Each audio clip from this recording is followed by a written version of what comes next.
श्रोता प्रेमियों, मैं राम सागर शास्त्री आप लोगों के समक्ष रखने जा रहा हूं एक प्रसंग, गोवर्धन पूजा। देखिए, अब मैं आप लोगों को वह कथा सुनाने जा रहा हूं जिससे भगवान कृष्ण का नाम बंशीधर से गोवर्धन धारी पड़ गया। कि अब कहते हैं वह कथा, वह धार्मिक संग्राम बंशीधर का हो गया जिससे गिरिधर नाम। भगवान कृष्ण अब 7 वर्ष के हो चुके हैं। समस्त ब्रजवासी कार्तिक कृष्ण चतुर्दशी को इंद्र की पूजा करते थे। आज घर घर में इंद्र की पूजा की तैयारी हो रही थी। सभी के यहाँ पूरी पकवान बन रहे थे। मैया यशोदा भी पूजन की तैयारी कर रही थी। भगवान कृष्ण यशोदा जी के पास पहुंचे। उन्होंने पूछा, मैया आज कौन सा उत्सव है? यह सब किसके पूजन की तैयारी हो रही है? कि मैया यह आज नया उत्सव किस लिए मनाया जाता है? किसके स्वागत सम्मानों का सामान सजाया जाता है? यशोदा जी ने कहा, बेटा इंद्र मेघों के राजा हैं, उन्हीं की कृपा से जीवन दायिनी वर्षा होती है। कि पर्जन्यो भगवान इंद्रो मेघास्तस्यात्मक मूर्तये ते भी वर्षन्ति भूतानाम प्रीणनम जीवनम पया। कार्तिक कृष्ण चतुर्दशी को हम लोग उन्हीं इंद्र भगवान का पूजन करते हैं कि जिनके हाथों में हम सबका आजीवन पालन पोषण है। इस कार्तिक कृष्ण चतुर्दशी को उन इंद्र देव का पूजन है। यशोदा जी बोली, बेटा इंद्र की पूजा हमारे कुल की परंपरा है। भगवान कृष्ण ने कहा, मैया आप लोगों का ऐसा विश्वास है कि इंद्र मेघों का राजा है, वह जल बरसाकर अन्न धन देता है। मैया यह सब अंधविश्वास है। अरे इंद्र हमें क्या धन धान्य देगा? थोड़ी सी तपस्या करके उसने इंद्रासन प्राप्त किया, उसे आप लोगों ने अन्नदाता मान लिया। कि बतलाओ तो धन धान्य हमें वह इंद्र बेचारा क्या देगा? जो खुद गैरों के सहारे है वह हमें सहारा क्या देगा? इस कुल परंपरा को बदल दीजिए। अगर ब्रह्म हर जगह व्याप्त है तो गोवर्धन की पूजा होनी चाहिए। जिसकी तलहटी में गायें और बछड़े चरते हैं, गोवर्धन की बदौलत गोधन की वृद्धि होती है। वहां पर अगर कई घट जल चढ़ जाएगा तो हरियाली बढ़ जाएगी, गायें और बछड़ों को पोषण मिलेगा। इसलिए मैया पूजा हो पर न इंद्र की हो, गिरिराज पूजने सब जाएं। वह हम सबका अन्नदाता है, चरती है नित्य वहां गायें। यदि ब्रह्म सभी में व्यापक है तो गिरि में भी प्रगटाएगा। देखना आज गोवर्धन ही अपनी महिमा दिखलाएगा। इंद्र की पूजा नहीं, गोवर्धन की पूजा होगी। और इतना ही नहीं, गोवर्धन आज साक्षात प्रकट होकर आपको अपना दर्शन देगा। नंद बाबा ने कहा, कन्हैया अगर इंद्र गुस्से में हो गया, उसने वर्षा नहीं की तो फिर क्या होगा? कृष्ण ने कहा, बाबा यमुना जी से काटकर नहर बनवा लेंगे, उन्हें खोद लिए जाएंगे, आप वर्षा की चिंता छोड़ दीजिए। आज सभी ने भगवान कृष्ण की बात मान ली।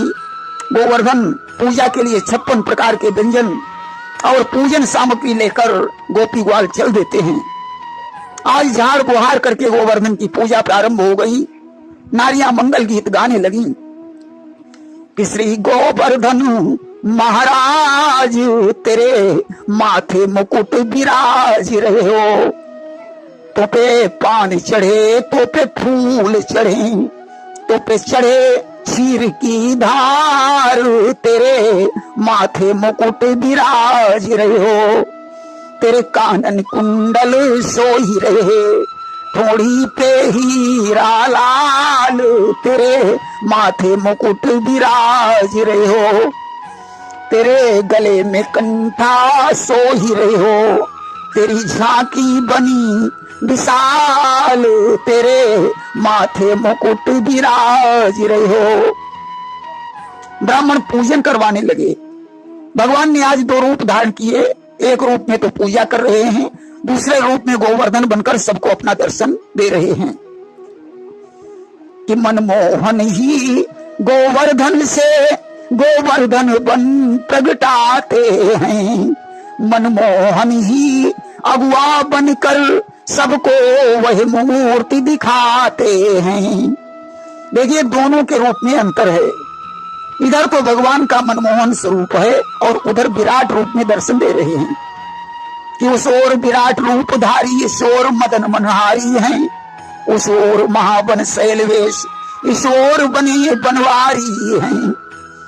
उस ओर उठाते ही आंखें सुर नर मुनि तक दहलाते हैं, इस ओर मनोहर शोभा पर आप ही नयन लग जाते हैं। उधर तो हृदय को दहलाने वाला रूप है और इधर मन को मोहने वाला स्वरूप है। अब तो गोवर्धन को देखकर भगवान कृष्ण ने स्वयं उन्हें प्रणाम किया और बोले, आज गोवर्धन की महिमा को देख लीजिए, वे साक्षात हम लोगों को दर्शन दे रहे हैं। आज सारे ब्रजवासी गोवर्धन को बार बार प्रणाम कर रहे हैं। 56 प्रकार का भोग चढ़ाया जाने लगा। गोपी ग्वाल प्रार्थना कर रहे हैं कि तुम भोजन करो मुरारी, कर जोड़ कहें नर नारी। सोने की थाली चौड़ी, लो पूरी और कचौड़ी, या मटरी और तिकोना, लो दही बड़ा के दोना, या मक्खन खीर पकौड़ी, लो दही भरी मुंह गौड़ी, या सोरा पालक धनिया, लो छिड़के वाली अनिया, कड़वी बथुआ चौराई, लो मक्खन दूध मलाई। तुम भोजन करो मुरारी, कर जोड़ कहीं नर नारी। या चटनी और करेला, सीताफल कच्चा केला, या कटहल गोभी आलू, लो बैंगन और रतालू, या बरहर लौकी घुइया, लो सेमी और तुरैया, किसमिस बादाम छुहारे, लो गई चिरौंजी प्यारे, रसगुल्ला बालू शाहिया, गुजिया लो यदुराई। तुम भोजन करो मुरारी, कर जोड़ कहीं ब्रज नारी। आज भगवान गोवर्धन के रूप में सभी के हाथों से भोजन कर रहे हैं। ब्रजवासी बड़े प्रसन्न हैं। ललिता भगवान की चालाकी समझ गई। उसने राधा के कान में धीरे से कहा, राधा देखो कन्हैया कितना चतुर है, एक तरफ अपने हाथों से खिला रहा है और दूसरी तरफ स्वयं खा रहा है। कि ललिता सखी गई सब जानी, और राधा ते बोली मृदुवानी, कि देखो श्याम केर चतुराई, और आप पूजा भैया पुण्य खाई। आज बड़े प्रेम से गोवर्धन की पूजा हो रही है। गीत गान से उनका स्वागत हो रहा है कि पूज रहे थे प्रेम से सब अपना गिरिराज। गीत गान गा रहा था गोपी गोप समाज। जिसको जैसा अच्छा लगा वैसा उसने वरदान मांगा कि जो जे रुचा सत्य ही बरु मांगा, और बोले नंद सहित अनुरागा। नंद जी ने गोवर्धन से कृष्ण और बलराम के अच्छे रहने का वरदान मांगा। यह वरदान देव मुनि कामा, नीके राही कृष्ण बलरामा। इस प्रकार गोवर्धन की पूजा करके सभी ब्रजवासी अपने घर लौट आए। देखिए भगवान ने गोवर्धन की पूजा क्यों करवाई। गोवर्धन द्रोणागिरि का अंग है जिसे पुलस्त जी लाए थे। रास्ते में गोवर्धन भारी हो गया तो उन्होंने इसे ब्रज में रख दिया। इधर भगवान राम ने लंका जाने के लिए समुद्र पर पुल का निर्माण करवाया। बंदर भालू बड़े बड़े पर्वतों को लाने लगे। 5वां दिन था, हनुमान जी गोवर्धन को उठा लाए। तब तक सेतु बन चुका था। भगवान ने उसे ब्रज में ही स्थापित करवाकर वचन दिया कि जाओ द्वापर में तुम्हारी पूजा करवाएंगे। और इधर इंद्र को पता चला कि कृष्ण ने मेरी पूजा बंद करवा कर गोवर्धन की पूजा करवाई है, तो उसे क्रोध आ गया। आज उसने प्रलयकारी सांवर्तक नामक मेघों को बुलवाकर आदेश दे दिया कि गणम सांवर्तकम नाम मेघानाम शांतकारिणाम इंद्रा प्राचोदयत क्रुद्धो वाक्यम चाहे समान्युत। इंद्र ने मेघों से कहा, जाओ ब्रजभूमि को प्रलयंकर वर्षा करके पानी में डुबो दीजिए कि गहराओ इतनी जोरों से कानों के पर्दे फट जाएं, घुमड़ाओ इतनी जोरों से पृथ्वी के परत पलट जाएं। इतनी जोर से गर्जना करो कि ब्रजवासियों के कानों के पर्दे फट जाएं, इतनी जोर से बरसना कि पृथ्वी उलट पुलट हो जाए, नामो निशान बाकी न रहे, एक ही बार के कड़के पर बिजलियां गिरा दो चमका कर उस नंद राय के लड़के पर। ब्रज का नामो निशान मिटा दीजिए, उस नंद के लड़के पर बिजलियां गिरा दीजिए कि दो बज पटक गोवर्धन पर भूतल से नीचे पहुंचा दो, पशुओं की महाप्रलय कर दो, खेतों पर ओले वर्षा दो। गोवर्धन पर वज्र गिराकर उसे रसातल में पहुंचा दो, खेतों में ओलों की वर्षा कर दो, सारे पशुओं का विनाश कर डालो। आज इंद्र की आज्ञा से प्रलयन कर मेघ जाकर ब्रज में वर्षा करने लगे। अब तो सारे ब्रजवासी भगवान कृष्ण से प्रार्थना करने लगे कि कृष्ण कृष्ण महाभाग तुन्नाथम गोकुलम प्रभो त्रातुमर्हसि देवान्ना कुपिताद भक्त वत्सल। हे कृष्ण, तुम बड़े भाग्यवान हो, अब तो तुम्हारे भाग्य से ही हमारी रक्षा हो सकती है। सारे गोकुल के तुम ही स्वामी हो, भक्त वत्सल हो, इंद्र के कोप से तुम ही हमारी रक्षा कर सकते हो। कि ब्रजनायक ब्रज भय हरण ब्रज बल्लभ ब्रजनाथ, आज तुम्हारे हाथ है ब्रजधन ब्रज की लाज। कि सामरिया कमरिया तान बदराव बरसी रहे, झम झम झम झम बरसे बारी, सन सन सन सन चले बयारी, उड़ जाए न अपनी छान बदराव बरसी रहे। सामरिया कमरिया तान बदराव बरसी रहे। प्रलय दिवस की उठी बदरिया, कालिनी सासी गिरी अंधिरिया, दिन हुई गयो रेन समान बदराव बरसी रहे।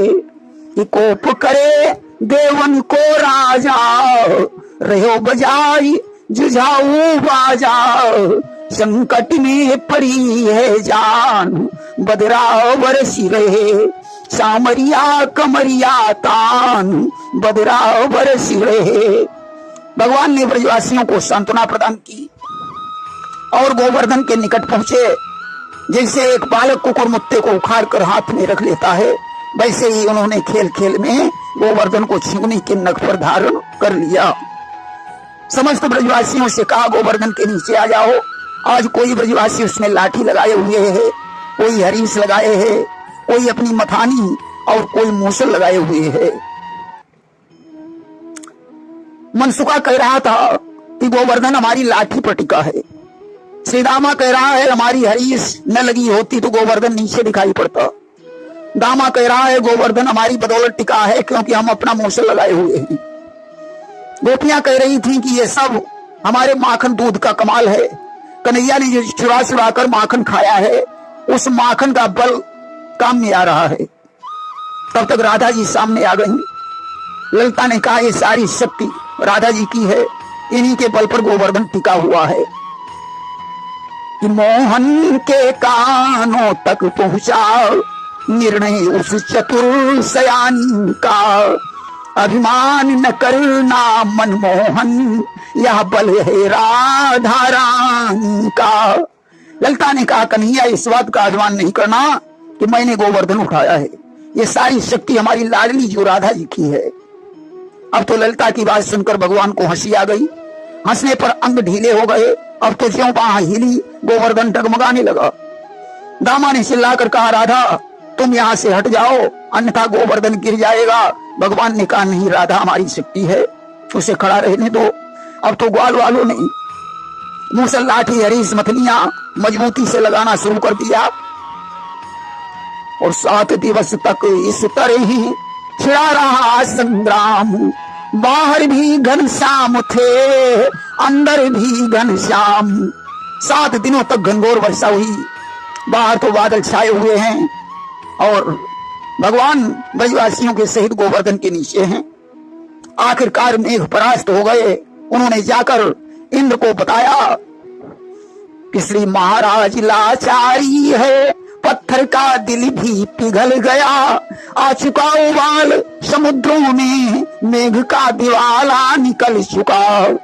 इन 7 दिनों तक क्षण भर भी रुक सकी बूंद की झड़ी नहीं, इतने पर भी ब्रजमंडल पर हे नाथ बूंद तक पड़ी नहीं। मैं 7 दिनों तक लगातार वर्षा करता रहा, समुद्र में उफान आ चुका है परंतु ब्रजमंडल पर एक भी बूंद नहीं पड़ी। सारे ब्रजवासी सुरक्षित हैं। आज इंद्र ने वर्षा को रुकवाकर मेघों को विदा कर दिया। इधर जब वर्षा बंद हो गई तो भगवान ने गोवर्धन को जहां का तहां रख दिया। इंद्र लाचार हो गया, उसका अभिमान एक कोने में धरा रहा। सुबह को जब भगवान गाय चराने गए, उन्हें एकांत में देखकर इंद्र क्षमा मांगने लगे कि हे प्रभु हमारे अपराध को क्षमा करना, कि जगत पिता तुम निगम निवासी, सेवत मित कमला भई दासी, दूर करो सब चूक हमारी, अभिमानी मूर्ख मैं भारी। भगवान ने इंद्र को क्षमा कर प्रदान की। देखिए 7 दिन वर्षा होती रही, वह पानी कहां चला गया? इसके 3 कारण हैं। नंबर 1, गोवर्धन पर्वत के ऊपर भगवान का चक्र उस जल का शोषण कर रहा था। इस चक्र सुदर्शन ने किया, इंद्र वज्र बेकार, सोख रहा था उस समय ऊपर वह जलधार। नंबर 2, राधा की शक्ति से वो पानी जल रहा था। नंबर 3, गोवर्धन पर्वत के ऊपर बैठे हुए अगस्त जी उस जल को पी रहे थे, क्योंकि त्रेता में भगवान राम ने अगस्त जी का निमंत्रण किया। सीता जी भोजन बनाते बनाते थक गईं। आखिर में अगस्त जी ने कह दिया, आप मुझे पानी पिला दीजिए। राम ने सोचा जिसने सारा समुद्र पी लिया हो उसकी प्यास भला कैसे बुझाई जा सकती है। बोले अब द्वापर में तुम्हारी प्यास बुझाऊंगा। आज भगवान ने अगस्त जी का आह्वान किया, आओ आज अपनी प्यास बुझा लीजिए। अगस्त जी गोवर्धन के ऊपर बैठे बैठे सारा जल पी रहे थे। प्रेम से बोलिए वृंदावन बिहारी लाल की जय।